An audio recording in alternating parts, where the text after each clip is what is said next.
Perkenalkan, nama saya Meina Kido atau kalian bisa panggil dengan nama Kak Meikit. Dalam video pembelajaran kali ini, saya akan menyampaikan materi tentang pertumbuhan dan perkembangan pada tumbuhan. Tetapi sebelum saya menyampaikan materi ini, adik-adik jangan lupa untuk like, komen, subscribe, dan jangan lupa untuk tetap stay at home serta selalu memperhatikan protokol kesehatan di tengah pandemi agar materi pembelajaran yang kakak sampaikan dapat adik-adik serap baik. Oke, semangat ya! Mari kita mulai! Di depan kakak sudah ada 2 polybag yang berisi tanaman. Tetapi, apa yang adik-adik perhatikan dari 2 polybag ini? Yaitu bentuk, ukuran, dan juga umur tanaman yang berbeda kan? Kenapa seperti itu ya Kak? Karena kedua tanaman ini melakukan yang namanya pertumbuhan. Lalu Kak, apa sih pertumbuhan itu? Pertumbuhan merupakan proses pertambahan ukuran baik jumlah sel, massa sel, serta volume sel yang bersifat irreversible atau dapat diukur dan tidak dapat kembali dalam bentuk semula. Seperti kita, manusia dewasa. Tidak mungkin kan kita kembali seperti bayi?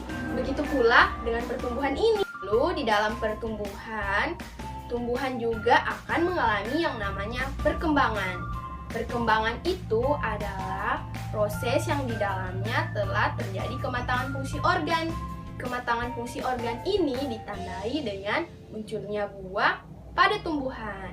Munculnya buah menandakan bahwa tumbuhan tersebut telah mengalami perkembangan. Itu tadi tentang pertumbuhan dan perkembangan kan? Di mana pertumbuhan merupakan proses pertambahan ukuran yang dapat diukur. Sedangkan perkembangan merupakan proses yang dimana di dalamnya telah terjadi kematangan fungsi organ. Oke, lanjut. Jika kita menanam pohon, tidak mungkin kan pohonnya langsung jadi besar? Pasti dimulai dengan biji dulu. Di dalam biji akan terjadi yang namanya proses perkecambahan. Proses perkecambahan merupakan proses di mana masa dormansi atau masa inaktif dari biji telah berakhir.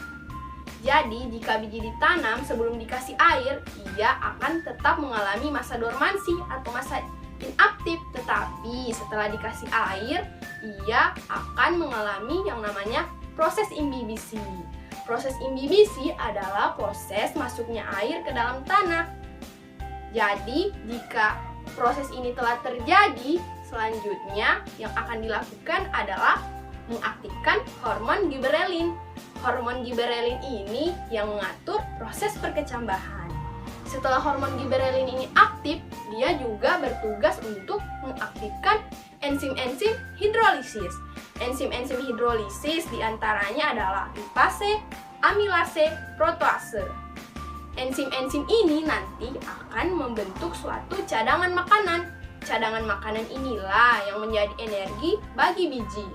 Energi inilah yang membuat biji menjadi berkecambah. Selain melakukan perkecambahan, tipe perkecambahan juga dibagi menjadi 2, yaitu hipogeal dan epigeal. Tipe perkecambahan hipogeal merupakan tipe perkecambahan di mana kotiledon atau keping bijinya berada di dalam tanah.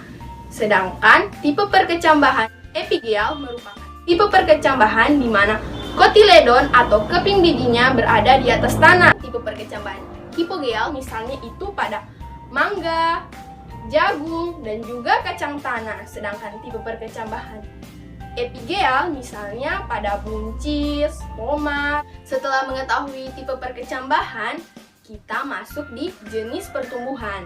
Di jenis pertumbuhan ini ada 2 macam, yaitu pertumbuhan primer dan juga pertumbuhan sekunder. Pertumbuhan primer merupakan pertumbuhan di mana akar dan batangnya itu tumbuh meninggi ke atas. Ini diakibatkan oleh aktivitas dari jaringan meristem apikal. Meristem apikal ini letaknya di ujung akar dan batang. Sedangkan pertumbuhan sekunder adalah pertumbuhan di mana akar dan batangnya melebar. Ini diakibatkan oleh aktivitas dari kambium. Selanjutnya kita melangkah pada faktor-faktor yang mempengaruhi pertumbuhan dan juga perkembangan, di mana faktor ini dibagi menjadi dua, yaitu faktor internal atau faktor yang berasal dari dalam dan juga faktor eksternal yang berasal dari luar. Faktor internalnya diantaranya gen, di mana gen merupakan substansi atau pembawa sifat, dan juga hormon di mana dia mengatur pertumbuhan dan juga perkembangan. Selanjutnya pada faktor eksternal diantaranya udara, cahaya matahari, nutrisi atau asupan makanan, kelembapan, dan juga suhu. Itulah tadi penyampaian materi pembelajaran yang kakak sampaikan. Kakak yakin materi pembelajaran yang kakak sampaikan ini dapat bermanfaat bagi adik-adik sekalian. Asal adik-adik tidak hanya mendengarkan, tetapi juga mencatat bagian-bagian penting dari materi kakak. Oke adik-adik, sampai jumpa.